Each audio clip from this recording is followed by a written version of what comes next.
400 টাকা মূল্যে যার সুযোগ হয় যাওয়ার সময় কিনে নেওয়ার চেষ্টা করবেন। আল্লাহ তাআলা আমাদের সবাইকে তৌফিক দেন। আল্লাহ তাআলা এই মাদ্রাসা কবুল করেন।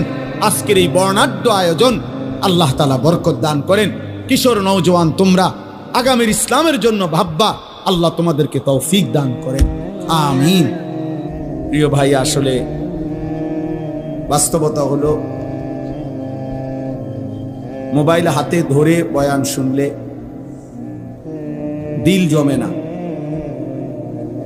মূলত আল্লাহর কথা শুনে পরিবর্তনের জন্য শতভাগ মনোযোগ জরুরি।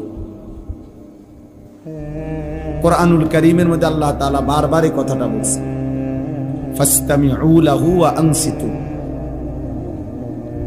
আমার কোরআন যখন পড়া হয় মনোযোগ দিয়ে শোনো এবং চুপ থাকো। মুসা আলাইহিস সালামকে আল্লাহ তাআলা বলছেন, ওয়া আনা ইখতারতুকা ফাসতামি' লিমা ইউহা, যে মুসা, তুর পাহাড়ে যে তোমাকে এনেছি আমি আল্লাহই বাছাই করেছি, অতএব আমার ওয়াহি, আমার কথা মনোযোগ দিয়ে শোনো। ফাসতামি'। কোরআনুল কারীমে আল্লাহ তাআলা বলছে, ফাবাশশির ইবাদ আল্লাযীনা ইস্তামিউনাল কাওলা ফায়াত্তাবিউনা আহসানা।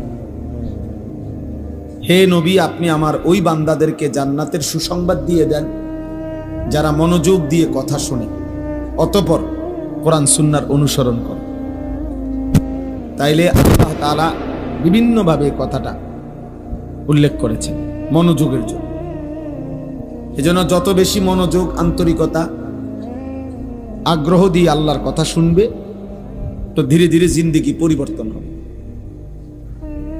ধীরে ধীরে বদলাবে। লাআল্লাকুম তুরহামুন, আল্লাহ ওয়াদা দিছে, যদি মনোযোগ দিয়ে শোনো এবং চুপ থাকো তো তোমাদের উপরে আল্লাহর রহমত বর্ষিত হবে। আর তাফসীরের মধ্যে আছে রহমত বর্ষিত হবে মানে হলো তৌফিকুত তাআ, আল্লাহ তাআলা ওই কথাগুলোর উপরে